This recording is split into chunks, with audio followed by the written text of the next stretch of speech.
And this is St Columb's Cathedral, and I thought it was a Catholic cathedral, so silly me. Built 1633 by the City of London.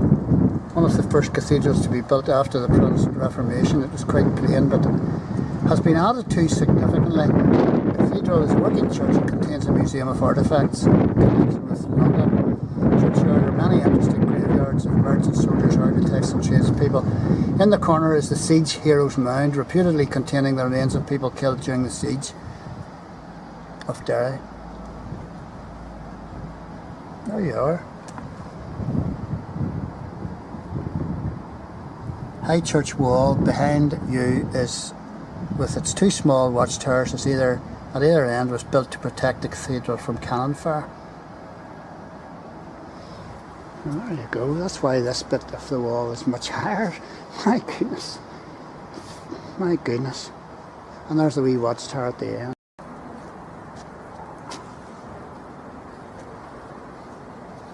It's got quite an interesting entrance here, St Column's.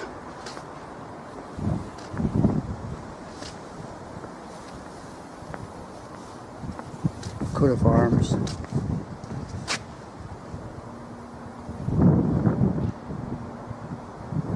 Quite a prestigious entrance.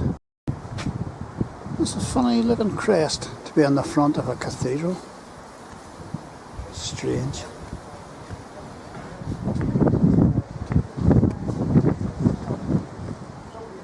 So this is St Column's Cathedral on Derry city walls. An amazing place.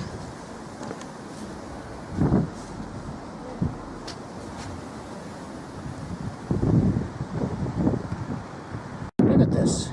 Patrick Mackay, who departed this life 1725. And this is the first grave I have come to, and it's already 1725.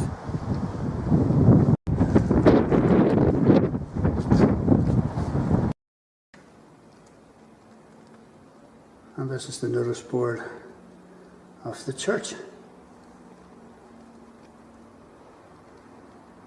And the cathedral completed in 1633, saw action during the 1689 siege.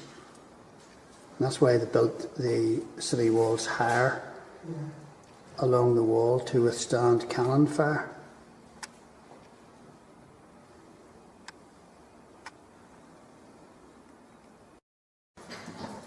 And just beside me is one of the cannonballs fired at the city by the Jacobites. And you can read that for yourself. And here's the actual cannonball. And Bob tells me that this hole in the top is where they put the scroll note offering terms of surrender. And the forces inside the wall fired the cannonball back, apparently. There you go. Oh, it's a living history here. The cathedral has been restored at the cost of £4 million. Wow. And we're inside St Column's Church. Isn't this magnificent?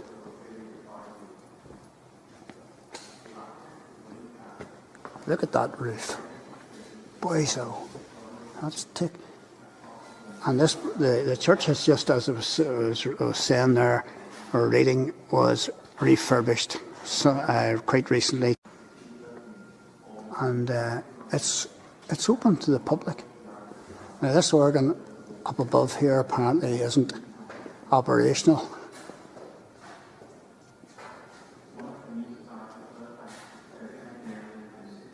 Built as a church in started building the church in 1628 and they finished in 1633. Right. It only took 5 years to build this church now, when you think about it. And we did a restoration on the church, we cleaned it all. You might see how clean it looks outside. Yes, it was lovely. These pillars were black, they're all clean. Right. It cost £4 million to clean it. 4 million? I thought it was 2. No, 4 million. And this is that What kind of stone is that? Is that sandstone? That's sandstone. The walls are sandstone and that's sandstone. Right. The pillars and the walls would be the oldest part of the church. Right. The floors 1861 and the pews are 1861. Right. We had a wooden floor before that, and we had an old sort of box pew with a gate. Yes. Old-fashioned type of pew. Until we got these in 1861. Look at the detail that has gone in. They're all brilliant. All brilliant. How many of these are there? 214. And there's not a one that is the same. No, there's not two the same. They're all completely different. Wow. Works of art. Works of art. Such beauty. That's our font for baptising the babies on. The flowers are just there for harvest Thanksgiving. Yes. Yes. But that's our font for the roof. This is the siege window here, commemorating the siege of Derry. Right.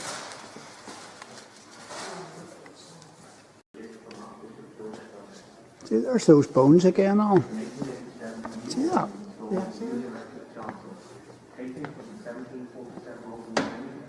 That's a bit strange looking.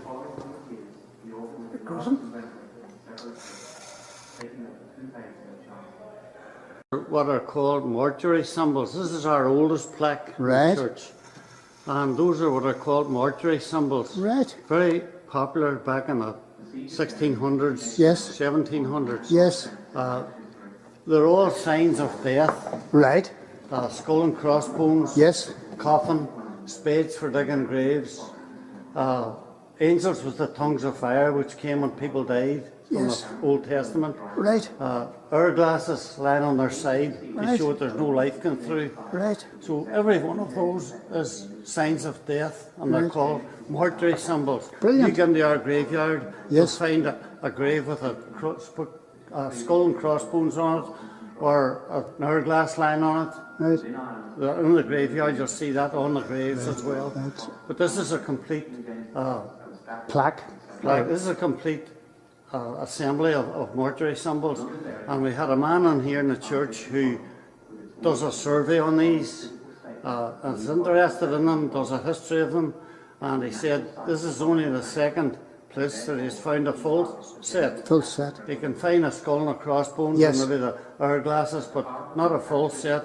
The only other places was a church in the Orkney Islands. Wow. It was the only other church that he's found a complete assemble of them. Boy, so. Here, thanks very much. And your first name is? Billy. Billy. Thanks very much, Billy.